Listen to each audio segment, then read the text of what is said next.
Okay, this video is still in section 1.9 on polynomial and rational inequalities. I'm going to do 2 or 3 rational inequalities here, and then I'll go ahead and do a couple more polynomial inequalities at the end, because this won't take the entire time limit that I have available on this video. Alright, so let's talk about solving rational inequalities. Well, if you look at this first inequality here, you'll see that you have x minus 3 over x plus 1. So if you wanted to know when that equals 0, you would simply set x minus 3 equal to 0, and then you would get x equal 3. So 3 is definitely a critical number. But in order to find when it's undefined, I've already shown you that x can't be negative 1, so that's the answer. But the way I got that was I realized that the denominator cannot equal 0, so if you set it equal to 0 and solve it, you'll see that negative 1 makes the denominator 0, so negative 1 is also a critical number.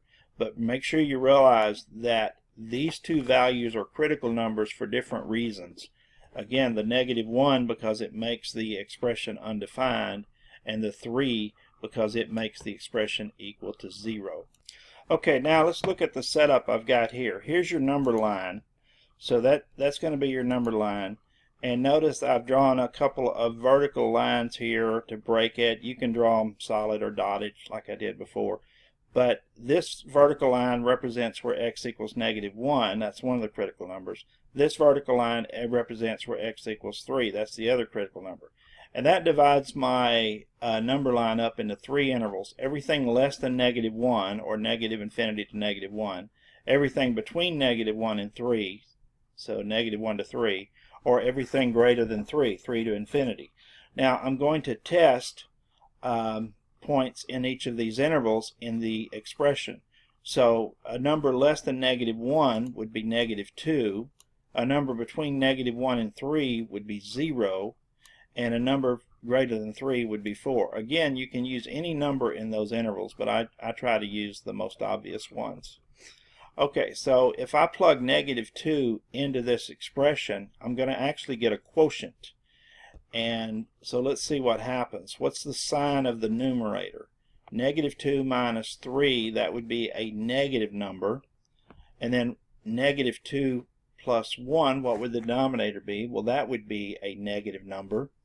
And then we know a negative divided by a negative always equals positive. So this is going to be positive, which would be greater than 0. So any number that I choose that's in this interval is going to give me a positive value. Now let's use my test point here. I'm going to test 0. So when I plug 0 into the numerator, I'm going to get a negative on top, and then a 0 into the denominator. 0 plus 1 is positive. So the bottom is positive, and a negative divided by positive is negative. So I get a negative for this result.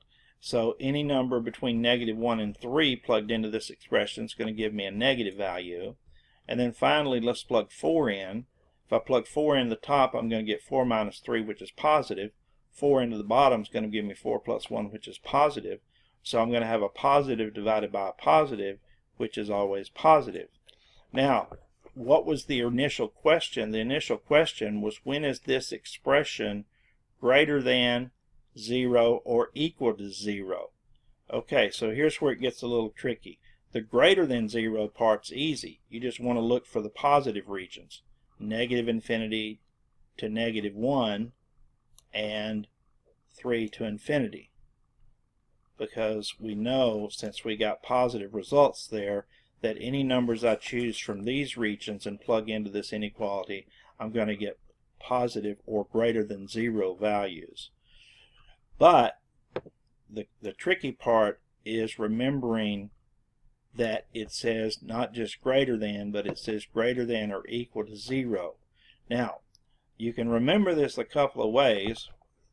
One way to remember it is to simply say, okay, does it equal 0 at negative 1?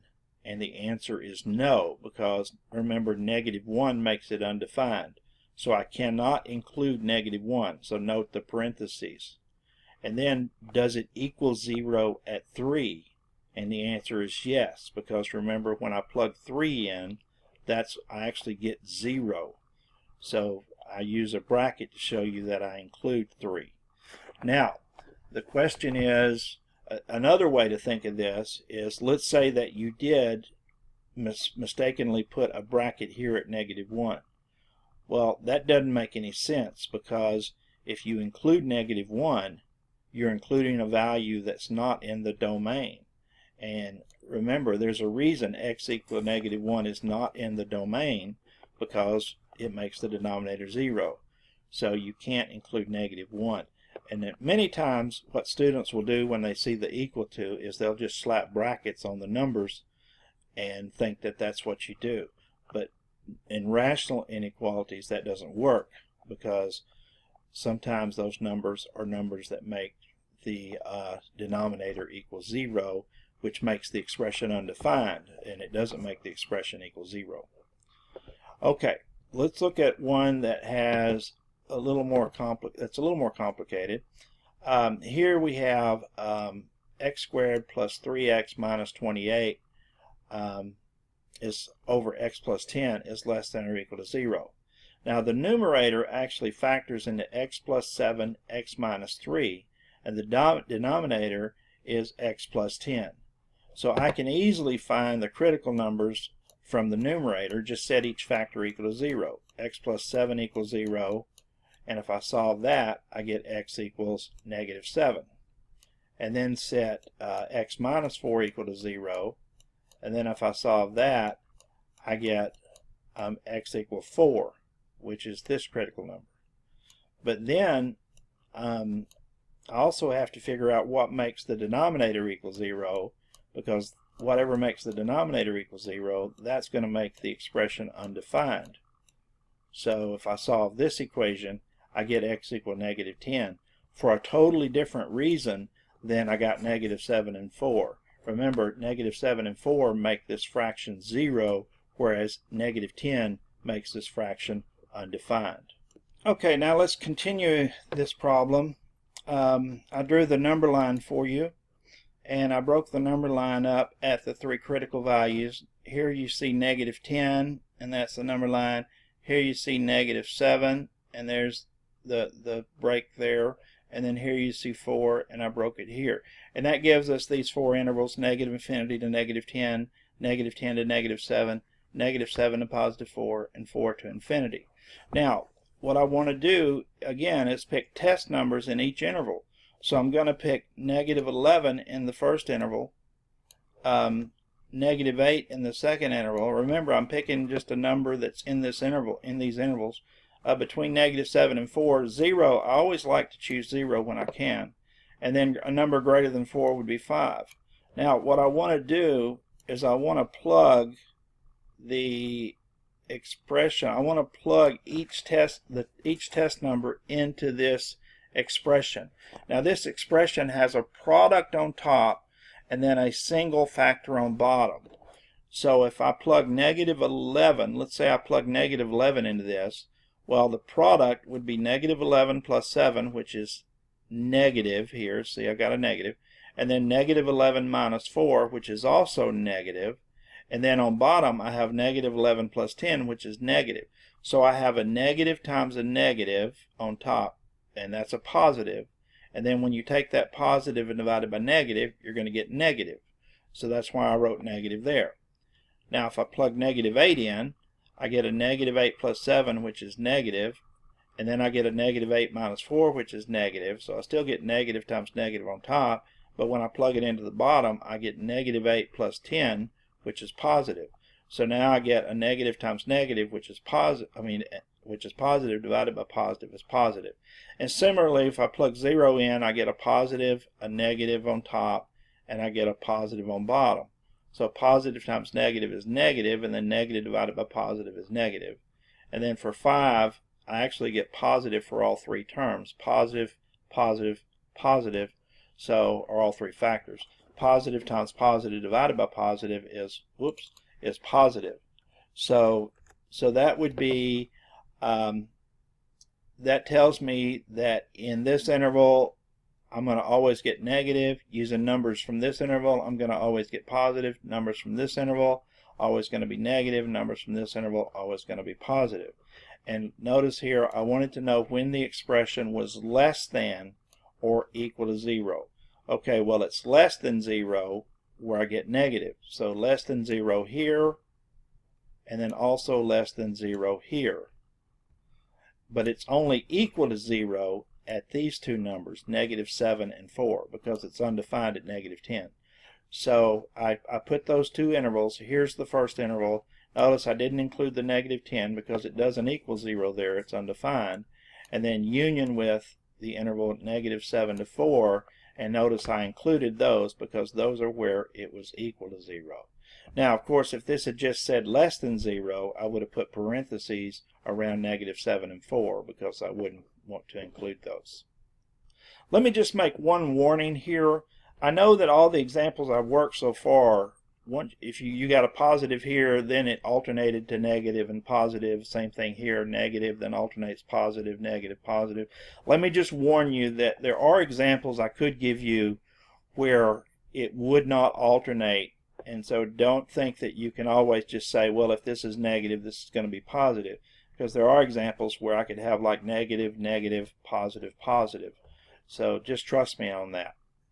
Alright, let's finish up with this one. You'll notice here that this one is not less than or equal to 0. So we can't apply that property yet.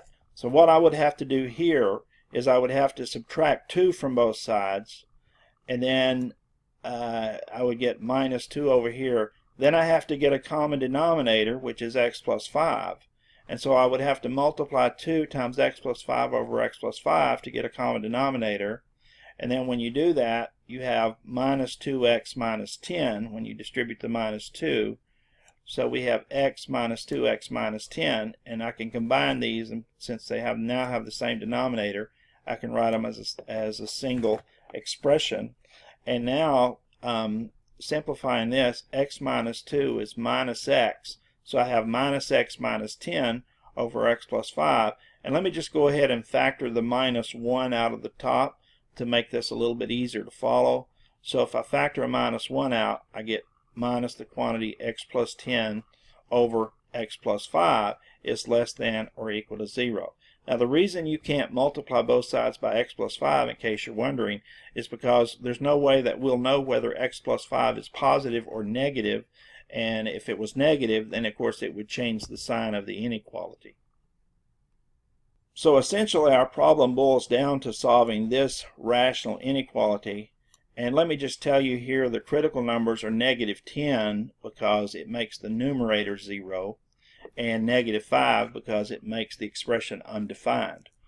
So -10 is the smallest critical number, so I'll start on the number line here at -10, and then I'll break again at -5.